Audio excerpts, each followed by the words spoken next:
Welcome back to the Reading and Writing Podcast. My guest today is Sherry Thomas, author of the new novel, Miss Moriarty, I Presume, the sixth novel in the Lady Sherlock mystery series.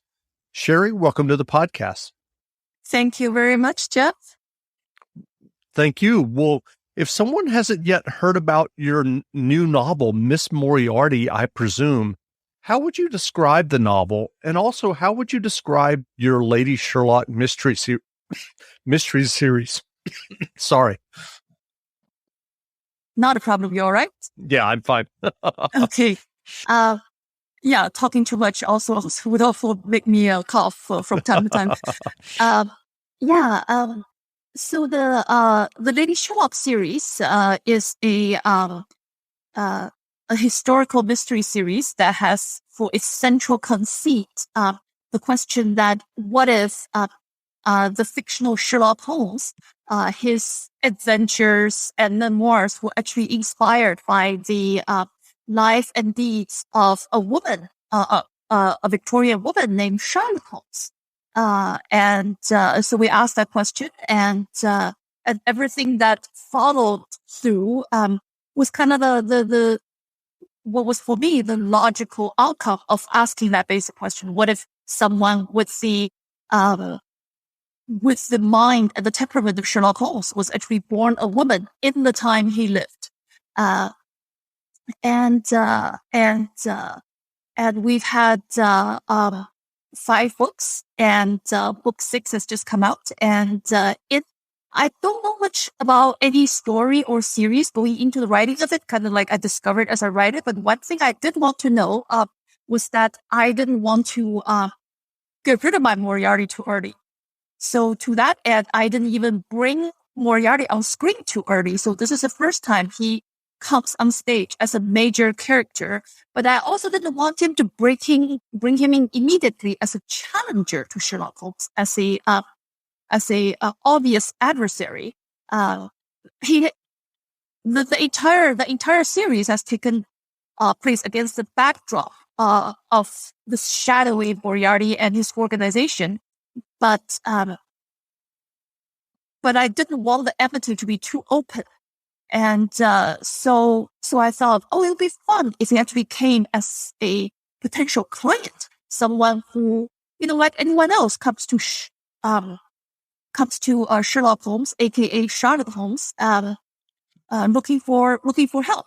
And and his problem was that he's not sure what's going on with his daughter, who lives in a remote community of occult practitioners. And he wants Charlotte to go find out what's happened to his daughter. And Charlotte and company are like, well, this is problematic for us on many different levels, because they do not know whether there is a Miss Moriarty, whether she has any problems, or whether this is a ruse on Moriarty's part, a nefarious ruse. So this is just a interesting adventure / mystery to that end, for them to find out what's the truth on every front. Well, you mentioned how this is kind of a retake of the Sherlock Holmes mysteries as Sherlock as a woman. Do you remember the original impetus that led you to writing the first Lady Sherlock mystery? Yes, I first wanted to write a Sherlock Holmes, to write some work in the Sherlock Holmes prestige in the expanded universe, where other people take up the character Sherlock Holmes and do what they can with it. I first wanted to write my own Sherlock Holmes story when I read Laurie R. King's Beekeeper's Apprentice, the first book in her Mary Russell Sherlock Holmes series. And I thought, in that series, she gave Sherlock Holmes a young female partner with a mind and a temperament, equal to his own. And I thought that was such a interesting and refreshing take on the old canon. And I thought, I would love to do something like this. But at the time, I hadn't written the mystery yet, and I wasn't sure I could do it. And also I was busy. I just became a published writer in historical romance, and I was going to grad school at the same time. So that just sat for a while until BBC Sherlock came along. And I thought the first couple of seasons really had a whole lot of creative energy in them, and they were a fantastic take on the old canon. And by the time I was also more ready to take up writing mysteries, and I thought, okay, what else can I bring to this that's new? So BBC and CBS both already had modern Sherlocks, and CBS Elementary had Watson as a woman. So I thought the only thing logical left to do seemed to ask the question, okay, what would happen if we make Sherlock Holmes a woman? The character, original character, a woman. And I had first wanted to be contemporary YA, but my YA editor said she didn't think mystery sold to YA. So then when I thought I'll pitch this to my adult publisher, then it became very obvious it has to be historical and to take place in the same era as original Sherlock Holmes. Partly because I've been writing other books in that era and also familiar with that era, and added the question of what would Sherlock Holmes do if he was born a woman, and growing up in that era became that much more interesting because of all the constraints he would have faced. And do you remember the first time that you read the original Sherlock Holmes stories? I actually cannot remember exactly whether I first saw him on TV or read the original books. It happened at around the same time. It was the mid 80s in China, and China Central Television had just purchased some programming from the BBC. And so I didn't realize until many years later that what I was watching on TV, the Sherlock Holmes series with Jeremy Brett, was like very new just then. I thought it must be from the 70s or 60s, but no, it was like from the early 80s. And I was watching it in the mid 80s, 85 or 86 around that time. And also around that time was when my grandfather borrowed some translated Adventures Sherlock Holmes, the old stories from his from the library at the medical college where he was professor. And I had read those, so I cannot remember what came first, but it was all good. I loved everything Sherlock Holmes at that time. And so, how does your Charlotte Holmes differ from the original Sherlock Holmes? Interesting. I think her mind, her observational powers, and the way her mind works is very much the same. But I gave her a completely different appearance. I at first made her look more or less what you would think Jeremy Brett would look like as a woman. And then I wrote about a page and a half of it, and I was bored, and I was like, no, this is no fun. So I turned her the complete physical opposites. She became she became blonde and pleasantly plump instead of like the tall and lean kind of a character. And she has this very innocent, sweet looking face, big white eyes, like basically, and an hourglass figure. So people who look at her, the first thing they would think about is never, wow, there's a razor sharp line there. So it's always something else. And then to find out that she, is this basically terrifying observer who knows everything about you, even all the things you don't want to be known from a single glance. And I also have thought to myself, because I gave her a family, we were never quite sure what kind of family upbringing Sherlock Holmes had in the original. Whatever people deduced by him would from how he conducted himself, that they guessed that he was either upper gentry or lower aristocracy and all that. So I took that and kind of added a Jake Austen element to it. So I was like, poor daughters, impoverished, lowest level of aristocracy. The father's a baronet, and like the father's kind of like unreliable, and the mother's also kind of unreliable. So kind of like, but she had one very good sister who looked after her and who both admires and shelters her at the same time. She's a young Charlotte Holmes is the youngest child. So I give it that. So I kind of wonder how she would have grown up. Would that have made her a little milder? Would that have made her a little more empathetic would that have made her, more aware of what other people faced, because she has to face some of the things that Sherlock Holmes never did. So, are you working on another Lady Sherlock novel now? I am working on the seventh one in the series. People keep asking me, is this the last one? I was like, no, I don't think so. Yeah, and I don't think the seventh is the last one either. And have you sat down? I think you said earlier you didn't really plan the series. Have you sat down at this point and thought about the series and where it's going and how many you might be writing? I always thought I would like to write at least 10 books in the series, or at least I felt, even before I started, even before I knew anything about, I felt 10 to 12 books seemed like a large whole length for a book with a larger story arc. Partly because I am a fan of Louise Penny's Inspector Gamache series, and the first major story arc in that series resolved in about 10 or 11 books. So I always thought, yeah, that seems like the way to go.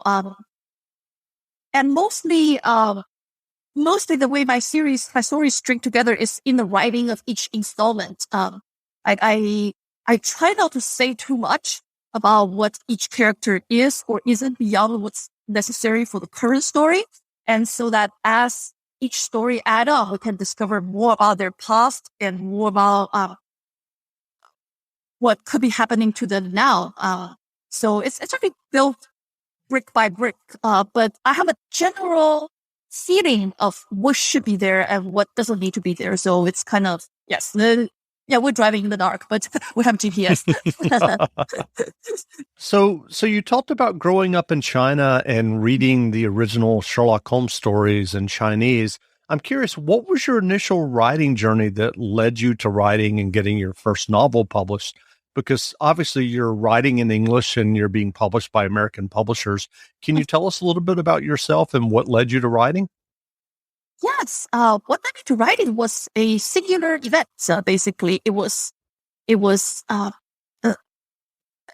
longer it happened, the more improbable and absolutely crazy it seems in retrospect. But basically, I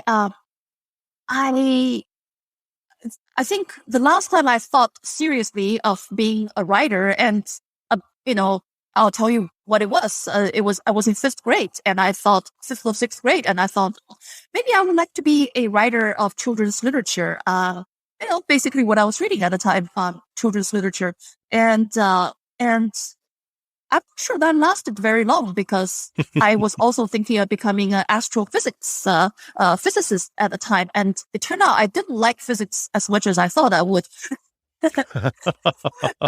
So none of it was very serious. I was just a good student without a particular vision of what I would become. And Sling TV, built to save you money and bring you the channels you love, including ESPN, AMC, HGTV, and more. Watch your favorite comedies, dramas, suspense thrillers, news, sports, and more for just $35 a month. And your first month is only $10. Sign up now and start streaming right away on your TV, phone, and tablet. Take control of your TV solution with Sling. It makes TV flat out better. Go to sling.com to sign up now and get your first month for just $10. The stockings are hung and the shopping has begun. This holiday season, shop Cincinnati favorite gift cards at Kroger. Grab a gift card to La Rosa's and enjoy a warm slice of pizza. Or snag a gift card to Grater's and treat yourself to something sweet. Whoever you're shopping for, you'll earn 4 times fuel points on Cincinnati favorite gift cards. Head over to giftcards.kroger.com/Cincinnati-favorites to complete your shopping list and support our local businesses. Available in Cincinnati, Columbus, and Louisville markets only. Restrictions apply. See website for details. And then what ended up happening was I became a stay-at-home mother almost as soon as I graduated from college. And when my firstborn was 1.5, I took him to the library and got a book that by a historical romance author that I had read and enjoyed many times before. And on that day, however, the book disagreed with me violently, and by the time my husband came home, I read it during my son's nap time. By the time my husband came home, I was, my mind was set. I said to him, hey, this book, I really hated it, but it's still a New York Times bestseller. I wonder if I could just sit at home and write books and make some money that way. We don't have to, find additional childcare, and I don't have to get a wardrobe and go work as a bank teller in the bank, because my undergrad major was economics, and you can't really do anything with economics major. It was always intended for grad school, and with a little kid at home, I wasn't going to grad school anytime soon. And he didn't say anything. He didn't say anything in opposition. He's just like, sure, if you want to do it, go ahead. And so, like I said, the longer it recedes in the past, the more improbable it became that your life just changed in one afternoon. And I actually am not a very persistent person normally. Usually I'll start something and then just drop it if I don't like it. and I picked this up and I stuck with it for 8 years before I got my first New York publishing contract. This was in the Jurassic era, before self-publication was a viable option. So it took 8 years for me to get my first publishing contract. And then after that, it just seemed like, okay, I better get another contract since this job seems pretty good. Okay. So I'm curious, how long, can you remember how long was it after you had that epiphany that afternoon in the library and told your husband? How long after that before you sat down to try to write a novel? Oh, basically like immediately the next day or something like that. I didn't, or maybe not necessarily immediately the next day, but immediately I started researching. I started because I was going to write historical romance. I thought I read so many of them in my adolescence. I thought, that was what I best suited to writing. And it turned out I was right in that regard. At least I knew enough to write a proper one. But again, it took me 8 years to learn, to teach myself how to write a story that would get published. And even when I did get published, it was because I was lucky enough to figure out how to revise one particular book. Not because I actually learned how to write romance per se. Like I had great trouble with the subsequent 3 books that my editor basically had to just say, no, you can't do this. You have to do this. And it was only after that, I think I finally got, a proper understanding of story structure. Even though at the time I may not have even known to call it story, to finally get an idea. Okay, so this much change happened, this kind of dramatic change, not just like take one issue and keep going with it. The substance of the story has to change, the conflict has to escalate, all that good stuff. And so I'm curious about that 8-year period. What were you learning during that period, and what kept you going? I mean, you said that normally you, if you pursue something and you're not, if you don't like it, you just drop it. What kept you going? Because that's kind of a amazing thing to suddenly just announce one day or decide, wow, I could write better than this novelist that I've read before, who's on the New York Times bestseller list. And then you spend 8 years. What were you doing during that time in terms of teaching yourself? Well, one thing was that I had another child also during that time. So I was also busy raising children, and I was mostly writing in my spare time, such as it could be great when you were a stay-at-home mother with young children. And I guess I must have been really having fun writing those stories, because otherwise, why would I persist, right? It's been so long that I'm a published writer, and writing is a job, and it's something you need to do. You sometimes have to push yourself through. I don't think I had any of that. Really, in a way, ignorance was a bliss. I didn't know, there was flaws in my story structure. I didn't know there was things I could have done much, much better. I just sat down and came up with words and well, I called it a day, and it was good, and I enjoyed myself, and I wanted to keep doing it. So it was, when I told my husband I wanted to do it, was because I wanted to make some money. But then I decided I want to make money doing this. And then I kind of fell in love with writing stories. So I always said that this is kind of like, the historical romance trope, the arranged marriage, you fall in love later. So what writing advice would you offer for those who are working on their own stories and novels, given what you just told us about that 8-year journey? And now, and as you mentioned, the feedback that you got on your your next 4 novels from your editor. Given the time that you're at now with having the successful mystery series as well as historical romances that you have had published, what writing advice would you offer? It's hard to say because writing advice, how people write is such a individual thing. How people not only write, how they work, how they structure their working life. For creators, it's such a individual thing. And someone like me, if I have trouble writing, I go read. Whereas other people, if they do not read other people's fictional output when they are drafting.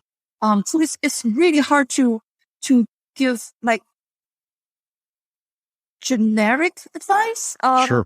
So I'm just gonna have to say what worked well for me. What worked well for me has been to one, to finally learn story structure because my strength was in conflict and not plotting.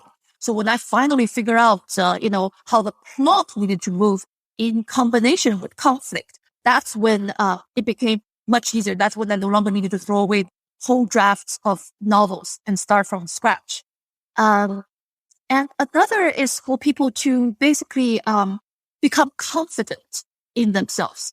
I feel like a lot of times writers suffer simply because they're not confident in their own process.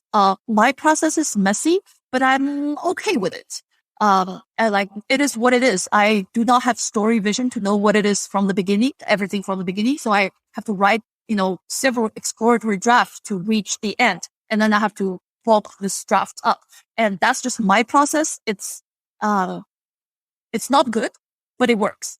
And I don't angst about it. I think a lot of times people angst over their process because they want to have somebody else's process. They want to write better. They want to write with less struggle. Whereas, if they just use their process and they just go through the same speed and struggle, they could at least come up with like regular output, and don't have to relearn whole processes at the same time. So yeah. Just those two. And of course, I always tell people to read as much of the best stuff in their genre as they can, because even if you're not going to ever write like that, you at least have somewhere to aim, have a higher place to aim. Well, what novels have you read recently that you enjoyed? I actually, because the Seventh Lady Sherlock book, since I don't know what's going to happen in each one, I only have a very general outline or premise or, location sometimes when I start. So this one, all I knew was for the next Lady Sherlock, not this one coming out that I'm working on now. I just know I wanted to take place on a steamer or like a steamship of some kind, a yacht or a steamship of some kind. And that is like not a terribly good way to start. Because, except for your setting, you don't know anything else. So I wrote a 20,000, 30,000 word draft and realized, there's so many things I want to change about what choices I'd made. So it was time to stop. So then I went and read, Agatha Christie's, A Death on an Isle, which is a story that takes place, on a boat, more or less. And I was just, it's been a while since I read Agatha Christie, and I think the last few I've read of hers were like what she wrote in her old age, left behind to publish posthumously. So to go back to Agatha Christie at her prime, it's like, wow, what a joke! She was so good at what she did. Everything was so economic. All the threads were woven together so beautifully. And so I enjoyed it a lot. And so now I, have something to aim for in terms of writing my own story on a boat. So. Well, you mentioned that you wrote historical romances and now you're working on the 7th novel in this mystery series, which is a historical mystery series, given that it's set during the original time of Sherlock Holmes. I'm curious, have you thought ahead in terms of ideas for contemporary mysteries or thrillers? I Sure. I Not that there's anything wrong with historical mysteries. Not there's anything wrong with it. See, the one main thing I love about historical writing in the writing mysteries in the historical era is that I don't have to know any modern day crime detection technology. True. I don't have to know how police departments actually work. I don't have to know anything about cell phones and cell phone tracking. I don't have to know anything, and I don't have to come up with an environment where I artificially take all this. I don't have to know anything fingerprinting technology. It's the I don't have to know any of those things except how to whatever basic chemistry that they had at the time to detect poison and to know body how long body takes to decompose to determine time of death and stuff like that. So that's one thing that actually that's a large thing that stands in my way of perhaps writing anything set in the contemporary era. Whereas I have no such complexions about writing an occasional contemporary romance because there's not that big technical leap. Right. Well, where can people find you online if they'd like to learn more about you and your novels? They can find me. My website is sherrythomas.com. My Facebook is author Sherry Thomas. I'm just at Sherry Thomas on Twitter, and Instagram I hardly ever update. I mean, I actually don't update much in any of my social media. It's just there as another email account or something in case people on the platform wish to contact me. But my Instagram is writer Sherry Thomas. So I hope people are not looking for a very beautiful curated social media presence. Great. Well, again, we've been speaking with Sherry Thomas, author of the new novel, Miss Moriarty, I Presume, the sixth novel in the Lady Sherlock mystery series. The novel is available now, so go buy a copy. And Sherry, thanks for doing this interview. Thank you so much, Jeff. Thank you for having me. I had a lovely time. Great. Wonderful.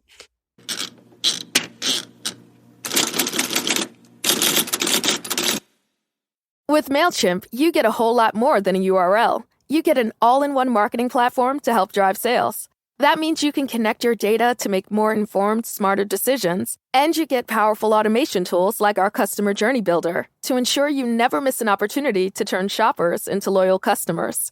So if you're ready to integrate your marketing and boost sales, get started today at MailChimp.com/smartmarketing. MailChimp, built for growing businesses. The stockings are hung and the shopping has begun. This holiday season, shop Cincinnati favorite gift cards at Kroger. Grab a gift card to La Rosa's and enjoy a warm slice of pizza. Or snag a gift card to Grater's and treat yourself to something sweet. Whoever you're shopping for, you'll earn 4 times fuel points on Cincinnati favorite gift cards. Head over to giftcards.kroger.com/Cincinnati-favorites to complete your shopping list and support our local businesses. Available in Cincinnati, Columbus, and Louisville markets only. Restrictions apply. See website for details.